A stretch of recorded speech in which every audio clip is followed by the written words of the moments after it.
আসসালামু আলাইকুম ওয়া রাহমাতুল্লাহি ওয়া বারাকাতুহু। সময় তো মুমিন মুসলমান দিনে ভাই বোনেরা, আশা করি আল্লাহ পাকের অশেষ মেহেরবানিতে আপনারা ভালো আছেন, সুস্থ আছেন। আপনাদের দোয়ায় আল্লাহ পাকের অশেষ মেহেরবানিতে আমিও ভালো আছি, সুস্থ আছি, আলহামদুলিল্লাহ। সমত ভিউয়ার্স, আপনারা দেখছেন জিনজাদুর কোরআনী চিকিৎসা ইউটিউব চ্যানেলের সঙ্গে আছি আমি মোহাম্মদ ওয়ালিউল্লাহ। সমত ভিউয়ার্স, আজকে এমনই একটা শক্তিশালী চালান বশীকরণে আপনাদের সামনে নিয়ে হাজির হয়েছি, যেটা আপনারা আমি যেভাবে বলি সেই পদ্ধতিতে সেই নিয়মে যদি আপনারা এই বশীকরণের চালানটা করতে পারেন, ইনশাআল্লাহ তাআলা আপনার মনের মানুষ, আপনার স্ত্রী বা আপনার স্বামী যেখানে যে অবস্থায় থাক না কেন, যে দেশে থাক না কেন, যেখানেই থাক না কেন, আপনার সাথে যোগাযোগ করতে বাধ্য হবে এবং এমনকি আপনার কাছে চলে আসতে, আপনার কাছেই আসতে বাধ্য হবে ইনশাআল্লাহ তাআলা। তো যাই হোক, আমলটি আপনাদেরকে বলে দেবো। তার পূর্বে আপনাকে বলে, আপনি যদি আমার এই চ্যানেলের নতুন দর্শক হয়ে থাকেন এবং এই রিলেটেড নিত্য নতুন ভিডিও পেতে চান এবং শিখে নিতে চান, তাহলে আমাদের এই ছোট্ট চ্যানেলটি সাবস্ক্রাইব করে পাশে থাকা বেল আইকনটি অল করে রাখুন, যাতে করে আমি যখনই এই রিলেটেড নিত্য নতুন ভিডিও আপলোড দেবো, আপনার মোবাইলে একটা নোটিফিকেশন যাবে। সেখান থেকে আপনি অতি সহজে আমলগুলো শিখে নিতে পারবেন এবং দেখে নিতে পারবেন। তো চলুন কথা না বাড়িয়ে সরাসরি আমলে চলে যাই। আমলটি হলো তেজপাতার মাধ্যমে একটা বশীকরণ চালান, তেজপাতার মাধ্যমে বশীকরণ চালান। তো যাই হোক, আমি এই পদ্ধতিটা আপনাকে বলে দেবো। এই আমলটা করার জন্য, এই চালানটা করার জন্য আপনাকে সর্বপ্রথম কী করতে হবে, বাজার থেকে কিছু ভালো কিছু তেজপাতা ক্রয় করে আনতে হবে। 21টা তেজপাতা আপনি সর্বপ্রথম নেবেন। ওই 21টা তেজপাতার উপরে আপনারা কি করবেন, এই 21টা তেজপাতার উপরে আপনারা, আমি স্ক্রিনে দিয়ে দিচ্ছি এই নকশাটি, সুন্দর করে আপনারা ওই তেজপাতার উপরে এই নকশাটি সুন্দর করে আপনারা লিখবেন।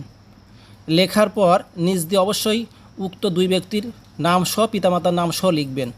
এরপর এই তেজপাতাটি আপনারা প্রতিদিন দুপুর টাইমে বিরতিহীনভাবে 21 পিস তেজপাতা, অর্থাৎ প্রতিদিন 1 পিস করে 21 দিনে 21 পিস তেজপাতা আপনারা বিরতিহীনভাবে জ্বালাবেন বা পোড়াবেন। ইনশাল্লাহ এতেই আল্লাহর পাক কালামের কুদরতি শক্তিতে আপনার মনে মানুষ বা আপনার স্ত্রী বা আপনার স্বামী যেখানে যে অবস্থা থাক না কেন, আপনার কাছে আসতে বাধ্য হবে, আপনার কাছে ফোন দিতে বাধ্য হবে বা আপনার কাছে সাথে যোগাযোগ করতে বাধ্য হবে ইনশাআল্লাহ। তো যাই হোক, আমার এই আমলটি হয়তো সকলে বুঝতে পারছেন। আমার আমলের একটা গুপ্তবাদ আমি রেখে দিয়েছি। তো যারা করতে চান অবশ্যই আমার কাছ থেকে ইজাজত নিয়ে আমলটি করবেন। আমলটি কখনোই হারাম কাজে ব্যবহার করবেন না। আমার যে সমস্ত আদরের ছাত্রগণ আছেন, সকলকেই আমার অন্তরের অন্তঃস্থ থেকে এটা আমি ইজাজত দিয়ে দিলাম, আপনারা সকলে করবেন। তবে আমলের একটা গুপ্তভেদ আছে, গুপ্তভেদটা প্রয়োগ করলে কাজটা দ্রুত হবে। তো যাই হোক, যারা করবেন, আমার যে সমস্ত সাবস্ক্রাইবার আছে বা অন্য যারা আছে, আমার ভিউয়ার্স আছে, যারা আমলটি করতে চান অবশ্যই ইজাজত নিয়ে করবেন।